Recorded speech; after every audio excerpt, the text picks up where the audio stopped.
first of all, as a whole separate and intriguing conversation, everything is a privilege and everything is a vulnerability.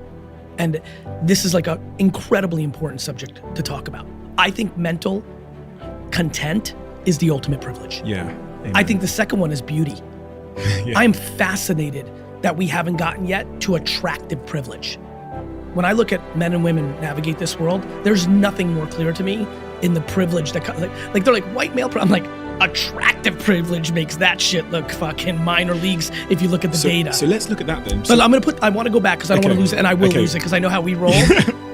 I have no interest in thinking that I'm telling anyone what to do or giving. I do not think that I'm giving advice. I really don't. And I don't touch on this enough, and I have touched on it at times, and this is a great format to touch about it. I have no belief that I'm right. I have no belief that I'm giving advice. I have no belief that anyone listening to this should do what I'm saying. I am putting info into the system, and I'm hoping that people can extract something of value for them based on their own self-awareness of themselves. Most people don't have self-awareness. I'm aware, which is why I talk about it so much. Yeah. There's a reason I talk about self-awareness so much, why it was a pillar of my last book, why it's a big character in V-Friends. Self-aware hair, the tortoise and the hare. Yeah. I think people don't, one day when I'm, I think 47-year-old Gary, for cynics and people that were watching, is better than they thought it would be than 27-year-old Gary, right? Like the hot takes on, I'll never forget when I hit the scene on Twitter, the whispers at conferences, I could hear them in the back room, in the green room. And I definitely read it on Twitter because I was like popping. They're like, out of everyone who's popping on Twitter in 2007, the consensus was the only person that won't be here in a decade is Gary. Because it was too hot, too fast, too much. People literally, I'm empathetic. When you have this kind of energy, I'm empathetic to how this story plays out for different people. I get why the person burns out. I get why the person really does the ultimate bad thing and disappears off the front. I get what that is, but that's because I'm not on the extreme insecurity side. I'm on this other side. So I always knew.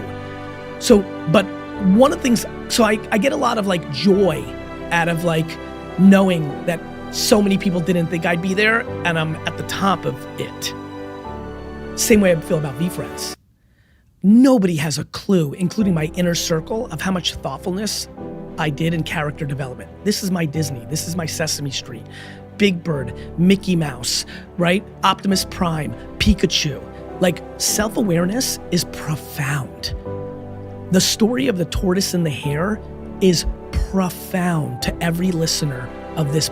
There's not a single listener right this second that's listening here right now, if they're 8 or if they're 88, that isn't extremely vulnerable to the lack of patience because they're too ambitious. It's the reason they're listening.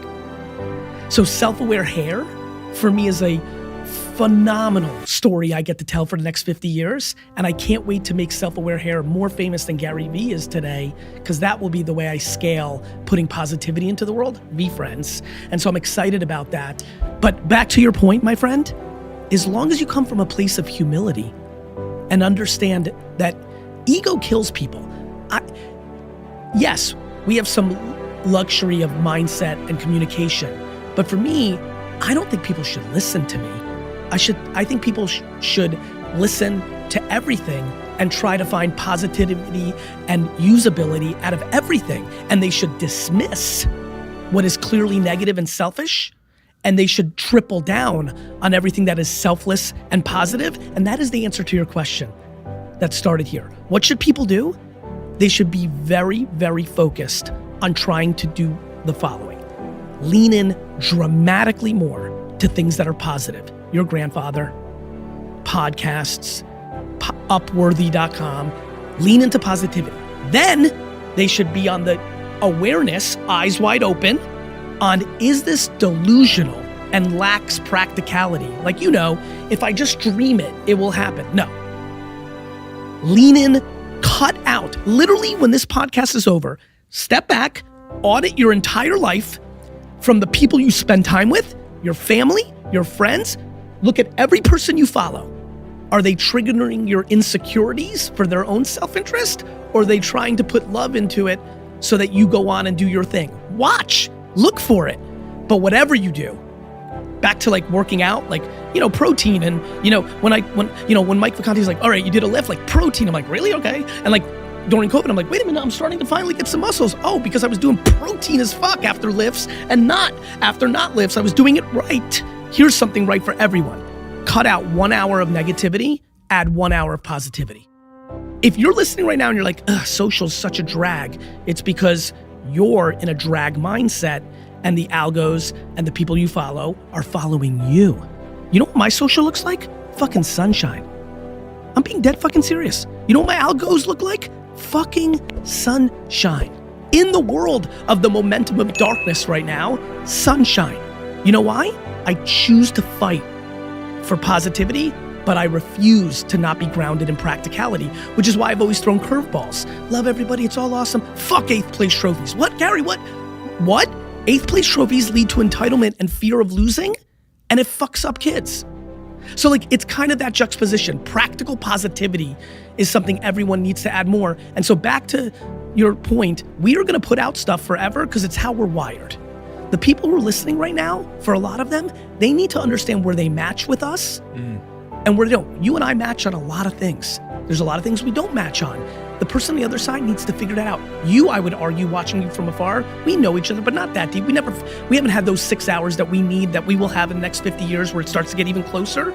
But even from afar, it's clear to me that you're understanding more and more what is right from the messages you've heard and what's not right for you, and you refine it and you refine it. To your point, I say it all the time. Please don't be me. The only thing I want people to be like me is be as happy as me. That's an insular game. That's a self-awareness game. That's a process game. That's the only thing I want people to be like with me. Like, I'm weird. I've got a lot of weird nuances. I do a lot of things that are not scalable. I don't maximize for, I'm always worried when people are like, oh, I want to learn how you build your businesses. I'm like, it's real different. Like, I don't maximize for profit. I maximize for retention of relationships.